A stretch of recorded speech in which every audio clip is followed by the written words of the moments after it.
ఎన్నికలకు వచ్చేసరికి ఎంఐఎంని టార్గెట్ చేస్తూ బీజేపీ ఎందుకు మాట్లాడాల్సి వస్తుంది?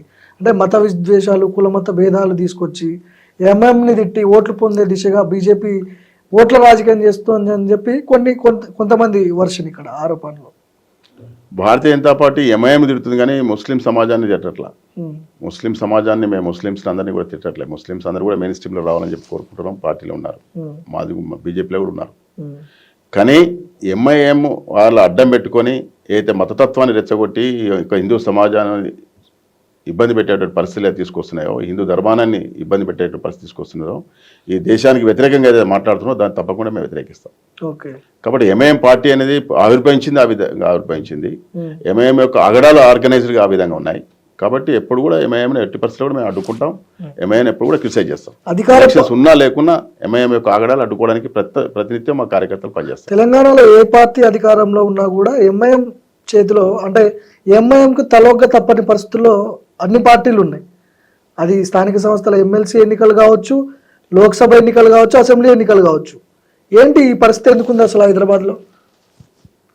ఇక్కడ స్థానికంగా ఉన్నటువంటి రాజకీయ పార్టీలు ఈరోజు బెంగాల్లో చూస్తా ఉన్నాం, ఇక్కడ చూస్తా ఉన్నాం. తమ స్వార్థం కొరకు, ఓటు రాజకీయాల కొరకు, ఓటు బ్యాంక్ రాజకీయాల కొరకు చేస్తున్నటువంటి ప్రయత్నాలు అవి. కానీ ఒకసారి ఇప్పుడు వచ్చిన తర్వాత ఏదైతే ఇప్పుడు ఉన్నటువంటి 2 స్థానాలు 3 స్థానాల నుంచి 7 స్థానాలకు వచ్చినారో, ఆ 7 స్థానాలకి ఏ ఒక్క పార్టీకి కూడా ఏ ఒక్క ప్రాతినిధ్యం లేదు అక్కడ. ఒకసారి వాళ్ళు కైవసం చేసుకున్నాక ఇంకొక పార్టీని ఎక్కడ ప్రాతినిధ్యం రానిట్లేదు. అట్లా మిగతా ప్రాంతాన్ని కూడా వాళ్ళు కాన్సన్ట్రేట్ చేసి ముందుకు వస్తూ ఉన్నారు. ఆ విధంగా ఒకసారి వాళ్ళ డామినేషన్ పెరిగిన తర్వాత మిగతా అందరినీ మైగ్రేట్ చేసుకుంటూ ఒక పట్టుకమ చేసి వాళ్ళను అందరినీ మభ్యపెడుతూ ఒక మతోన్మాదాన్ని రెచ్చగొడుతూ మిగతా వారికి అక్కడ స్థానం లేకుండా చేస్తూ, రాజకీయంగా కూడా స్థానం లేకుండా చేస్తూ వాళ్ళు ఏదైతే ఒక ఆలోచనతో ముందుకు వస్తున్నారో దాన్ని అడ్డుకోవాల్సిన అవసరం ఉంది.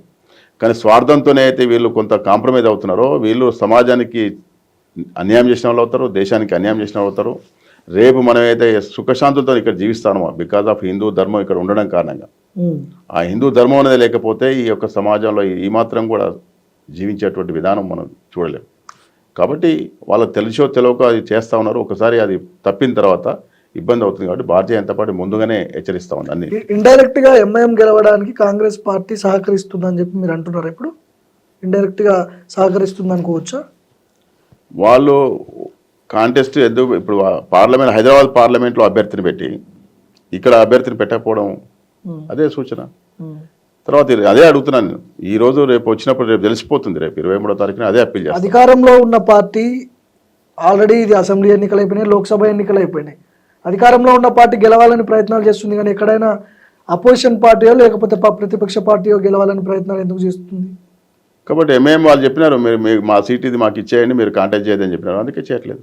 ఓకే, పూర్తి మద్దతుతో ఇవంతా జరుగుతుంది. అంటే వాళ్ళ మద్దతు కూడా కాదు, వాళ్ళ యొక్క డిక్టేటర్షిప్, వాళ్ళు డిక్టేట్ చేసిన ప్రకారం నడుస్తున్నాయి. గతంలో కేసీఆర్ ఉన్నప్పుడు కేసీఆర్ తో అధికారం ఉన్నా, ఈ రోజు ఏ పార్టీ ఇక్కడ అధికారం ఉన్నా ఎక్సెప్ట్ బీజేపీ వాళ్ళ కన్సర్న్ నడుస్తాం. రేపు తెలంగాణలో బీజేపీ ఒకవేళ అధికారంలోకి వచ్చిన తర్వాత ఎంఐఎం కి సపోర్ట్ చేయకుండా మీరు ఎట్లా రూలింగ్ చేయగలుగుతారు? 100% ఎంఐఎంతో కలిసి పనిచేసేటువంటిది బీజేపీ చరిత్రలో ఉండదు. బీజేపీ రాబోయేటువంటి తరాన్ని కూడా ఉండదు. కాబట్టి బీజేపీ స్వతహాగానే పనిచేస్తుంది. బీజేపీ స్వతహాగానే కాకుంటే ఎంఐఎంను ఏ విధంగా అడ్డుకోవాలనేది బీజేపీ తెలుసు. కాబట్టి ఆ విధంగా బీజేపీని అడ్డుకునే, ఎంఐఎంను అడ్డుకునే ముందుకెళ్తుంది. బీఆర్ఎస్ కూడా ఈ ఎన్నికల్లో పోటీకి దూరంగా ఉంది. ఎందుకు దూరంగా ఉంది మీరేమనుకుంటారు? కొంతమంది కాంగ్రెస్ పార్టీకి సంబంధించిన నాయకులు ఏం చెప్తారు అంటే బీఆర్ఎస్ ఓటు మొత్తం కూడా బీజేపీకి ట్రాన్స్ఫర్ అయిపోతుంది. గతంలో కూడా అట్లానే జరిగింది. ఎంపీ ఎన్నికల్లో అట్లాంటి సిచ్యువేషన్ ఎదురైంది. మొన్న జరిగినటువంటి ఎమ్మెల్సీ ఎన్నికల్లో కూడా ఇట్లాంటిది పరిస్థితి ఉంది. ఆ ఓటు బ్యాంకు మీరు క్యాప్చర్ చేసుకునే అవకాశాలు కనిపిస్తున్నాయి ఇక్కడ. ఈరోజు బీఆర్ఎస్ అభ్యర్థి లేడు, మేము ఎవరిని కూడా పార్టీ వారంగా మేము కలవట్లేదు.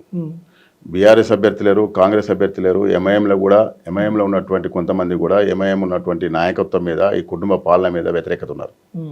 కాబట్టి ఇది ఒక రేపు జరిగేటువంటి ఎమ్మెల్సీ లోకల్ బాడీ ఉన్నటువంటి ఎలక్షన్స్ అవుతున్నాయో దాంట్లో అందరూ కూడా వాళ్ళ స్వతహాగా ఈ ఎంఐఎంకు బుద్ధి చెప్పాలని చెప్పి చాలామంది బయటకు వచ్చి ఓటేసి భారతీయ జనతా పార్టీ అభ్యర్థిని గెలిపిపోతున్నారు. కాబట్టి 23 జరిగేటువంటి అయితే పోలింగ్ ఉందో 25 జరిగేటువంటి కౌంటింగ్ నాడు ఈ యొక్క రాష్ట్రాల్లో జరిగేటువంటి ఈ ఎంఐఎం గురించి ప్రజలు ఏం ఆలోచిస్తారో అది బయటకు వస్తాయి. సో బీజేపీ తరఫున సపోర్టెడ్గా అంటే మీకు ఓట్లు వేయడానికి కార్పొరేటర్లు కానీ ప్రజాప్రతినిధులు కానీ దాదాపు 22 నుంచి 23 మంది ఏముంటారు మీ ఓట్లు. కానీ ఇక్కడ ఎంఐఎంకి చాలా బలం ఉంది, కాంగ్రెస్ పార్టీ అధికారం పార్టీ ఉంది. సో వీళ్ళంతా మూకమ్మడిగా ఒకవేళ వన్ సైడ్గా ఎంఐఎం పార్టీకి సపోర్ట్ చేస్తే బీజేపీ పరిస్థితి ఏంది? నేను అదే చెప్తా ఉన్నాను. ఈరోజు ఇక్కడ ఉన్నటువంటి irrespective of all political parties అందరూ కూడా ఎంఐఎం చేస్తున్నటువంటి ఆగడాలు, ఎంఐఎం చేస్తున్న దౌర్జన్యాలు, ఒక నిరంకుశమైనటువంటి పాలన రావాలని అయితే కోరుకుంటా ఉన్నారో దాని గురించి అందరికీ తెలుసు ఇక్కడ. కాబట్టి రేపు జరగబోయేటువంటి ఎలక్షన్లో ఎంఐఎంకి సమర్థించుకుంటూ ఎవరు కూడా ఓటేసే పరిస్థితి కనపడట్లేదు. నేను పర్సనల్గా కలిసినప్పుడు వాళ్ళందరితో కలిసినప్పుడు నాకు వచ్చినటువంటి అనుభవం అది. కాబట్టి రేపు 23వ తారీఖు నాడు భారతీయ జనతా పార్టీ అభ్యర్థిగా నేను ఉన్నాను. ఎంఐఎం అభ్యర్థిగా అయితే ఉన్నారో ఎంఐఎం ఓడగొట్టడం కొరకు తప్పకుండా భారతీయ జనతా పార్టీ అభ్యర్థిని సమర్థిస్తారు.